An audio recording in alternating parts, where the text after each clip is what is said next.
Bentonville. That means is that our rotation is spinning clockwise. We got clockwise 3:11 rotation. p.m.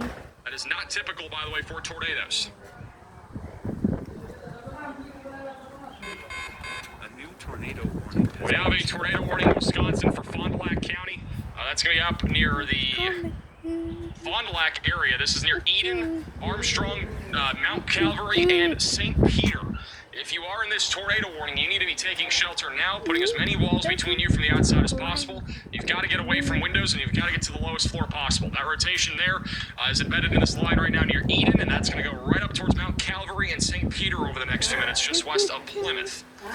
There's some rotation also just south of Oshkosh that we got to watch. It's also going to go up towards Neenah, Stockbridge, and Sherwood. If you're in Fond du Lac County,